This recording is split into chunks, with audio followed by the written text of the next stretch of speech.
Hey guys, welcome back to Wonderfully Complex. As you can tell, my soul sister Lulu is not with me today. She is a little under the weather, so she will be back next week.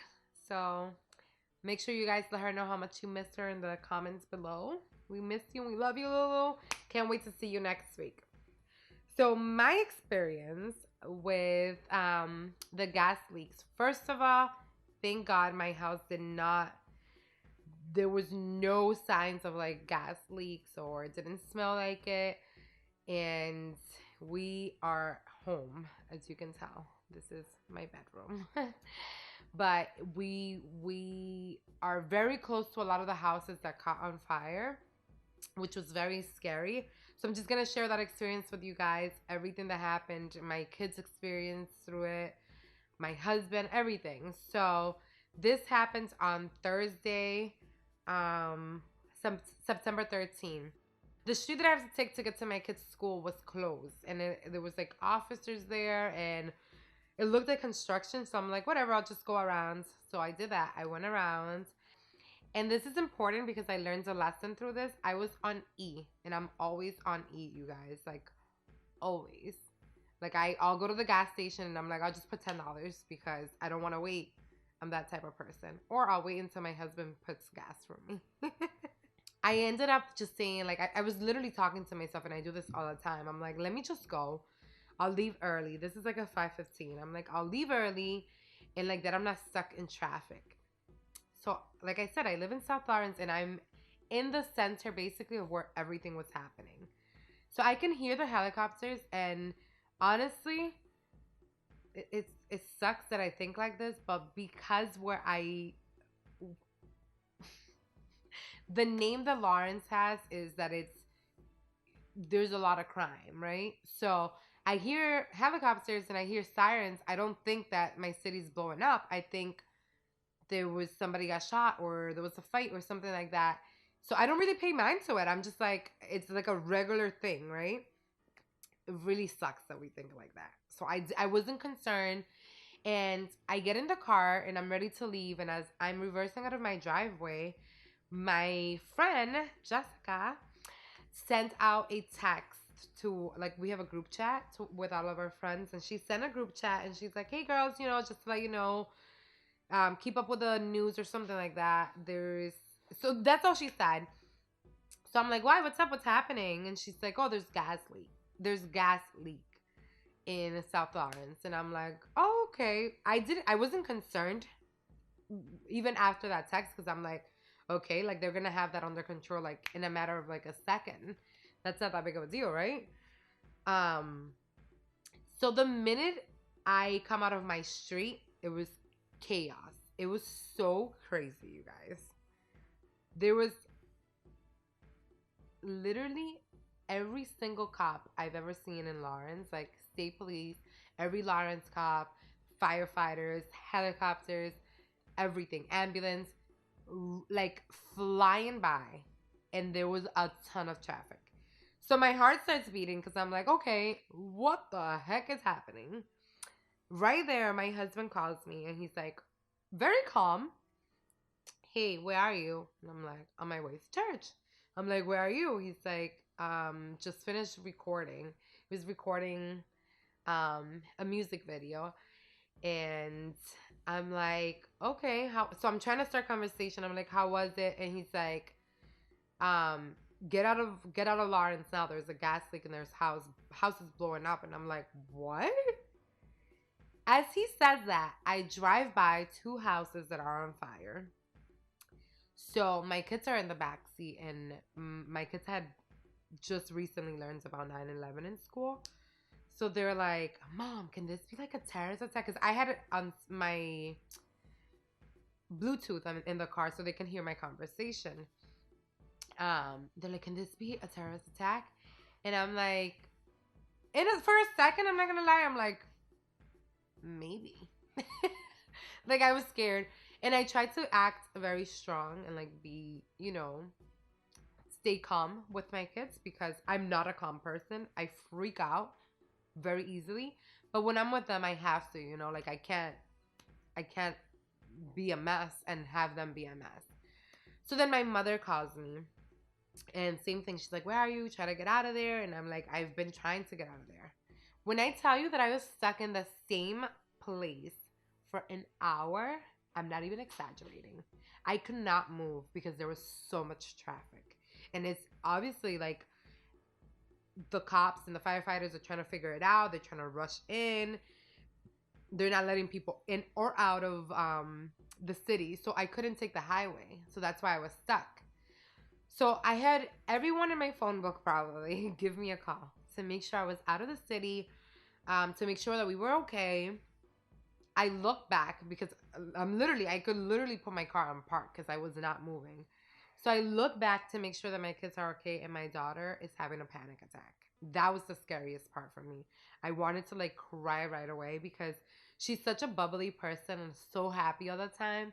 Um, and it was just like scary for me. So yeah, everything was like under control, like as much as I could have it under control. But to our right was where the houses were on fire. So she was seeing that. My son was talking about terrorist attack. So she was freaking out.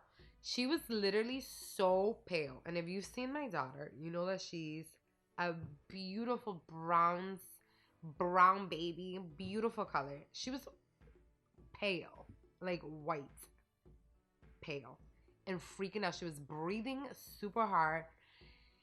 And she kept doing this. Mommy, where's my daddy? I don't want my dad to die. And you guys, I got teary eyed. I kept it in. I didn't cry. So I called my husband and I'm like, where are you? So, and then I texted him too. And I'm like, the baby's freaking out. Yes, we call her a baby. She's our baby. She's almost 6. I know she's not a baby, but she's my baby. And he calls her. So I texted him first and he calls her. And try to calm her down. And so then I asked, I'm like, babe, where are you? Like, you need to get out of here too. He's like, he was up the street at his mom's house. We live very close to each other. And he's like, I'm trying to get my sister out of the house with the babies. She has an actual baby. And then her 6-year-old. So he was trying to take them out of the house. And I'm like, all right, I'm going to send you my mom's address. My mom lives in Haverhill. So we can just meet over there. And I'm literally there the whole time. And I look to my right. And I see that they're working on the gas. And I'm like, that's really scary. Like, here we are listening. I went on Facebook and that's how I was getting updated on everything. So I'm seeing that all these houses are blowing up because of the gas. And there's freaking gas people working on the gas lines in front of my car. So I turn around and I call my husband. I'm like, where do I go? Like, I can't get out. He's like, okay, come to my mom's house. Like, come through this area to get out. So I head towards that way. And there's cops everywhere. And they wouldn't let me go. I'm like, I'm trying to get out of the city. Like how do I get out of here if every street is blocked? So I'm on a main street. And every other street around the main street was blocked. Completely blocked. So I'm like, now I'm like literally like shaking. I'm like, okay. And my daughter's literally still like panicking. She's like, Mom, how are we going to get out? And I'm like, if it's the last thing I do, I'm going to get you guys out. All right, point of the story is, after an hour, we got out. The traffic was crazy, even getting to Haverhill. The next day was Friday. And the school's canceled, obviously. My thought right away is, I'm not a victim. So my husband's reaction is the same, like, we're not victims. So we're going to go help out. So we went to Walmart. We bought a few necessities for people that lost their homes. And we went to volunteer our time. Friday night, after we volunteered and we did everything, I'm like, you know what? We can't go back home. We don't know when we're going to be able to go back home. We don't know when we're going to get gas back in our home. We're victims. We were, blessed enough that our house didn't blow up, that everything we own, even though material things at the moment don't mean a thing at all. It doesn't mean a thing. We're blessed that our families weren't touched, weren't caught on fire. That's a blessing in itself. But, it's a big it's not that it's a bigger blessing, because the bigger blessing is that our family was safe. But it was amazing to see that our home was fine as well, and our things that we work hard for was fine as well. And so it didn't hit me till that night. I'm like, okay, we're victims too. We need to go and take care of our stuff as well. We've spent a lot of money trying to, we bought food, we had to buy clothes, we had to buy a toothbrush because we didn't walk out with a toothbrush. Seems like simple things, but it adds up. You have to buy food for breakfast, lunch, and dinner because you're not home. I had just gone food shopping the day before. So all of that, we had no electricity, no gas. So the next day they did have gas company had claim centers where you can go and claim all your loss. We also lost days of work. So we did that. We went to the claim center.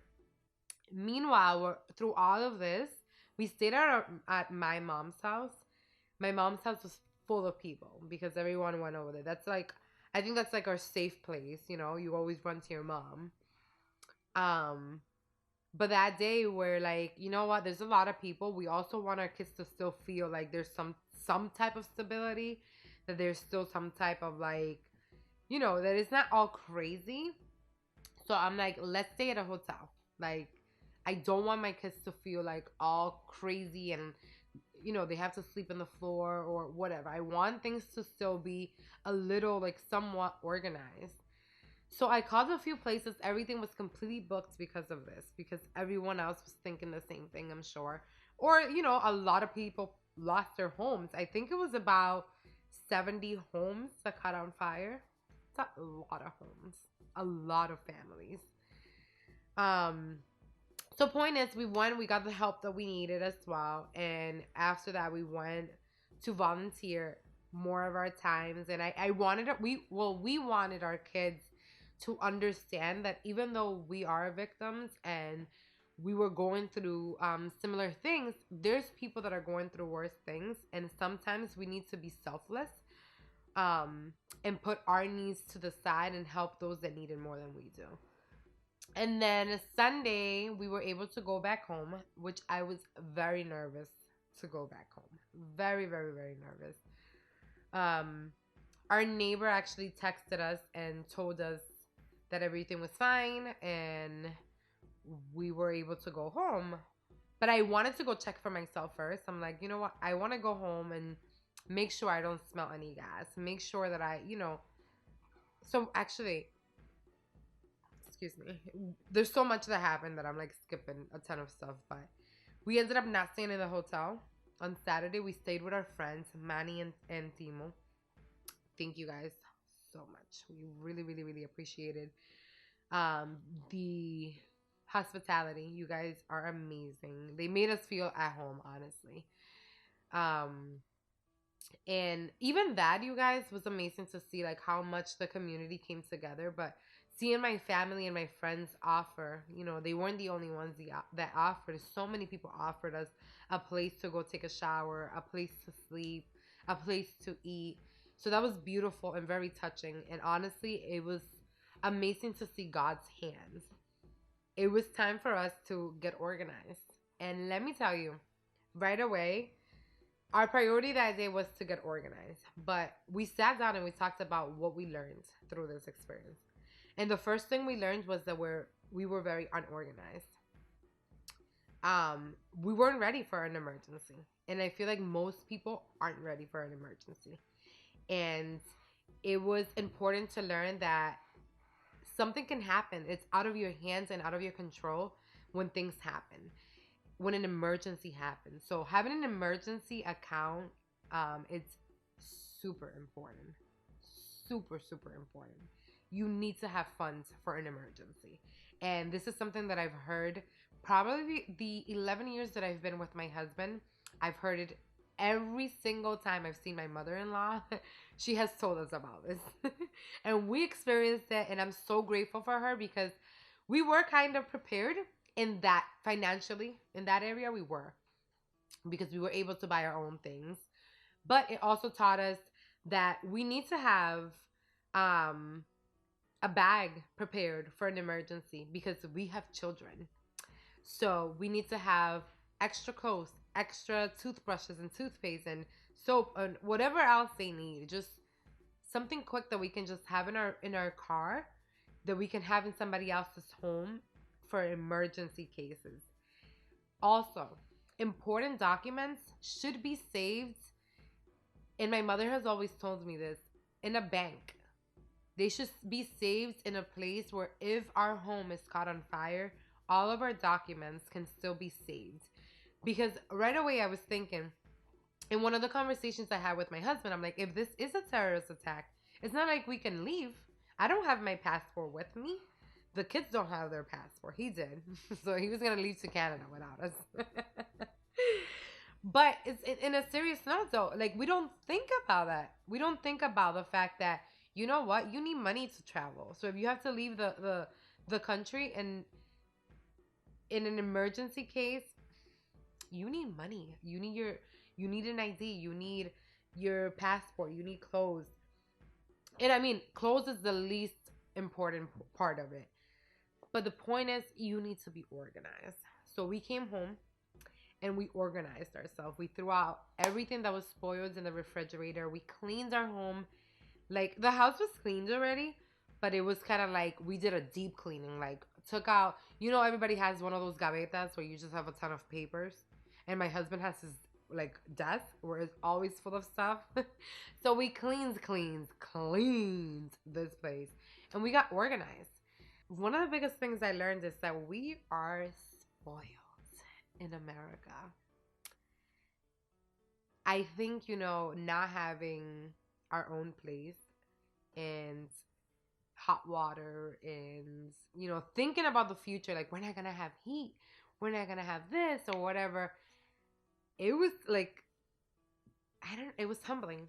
How many people in our own, places that our parents are from Dominican Republic, from Mexico, from Puerto Rico, all these places, Africa. You guys, there's places, even here probably, there's places that don't have clean water, that don't have hot water. And we take those things for granted every single day. We are the only house that has gas. We got gas a week later. And it's like I said earlier, it's been 2 weeks already. And most places around here don't have gas. And that tells me God is in this, guys. So yeah, guys, the point of my video is just to share this experience with you guys because I thought it was amazing to see how God works and how amazing the community came together.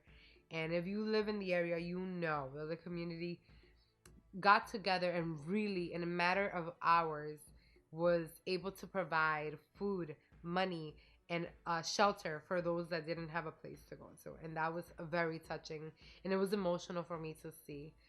So I hope you guys are praying every single morning before you leave. And I hope that you guys are grateful for every little thing that we have. I love you guys, and I will see you next time. But remember that you are uniquely, beautifully, wonderfully complex. Till next time.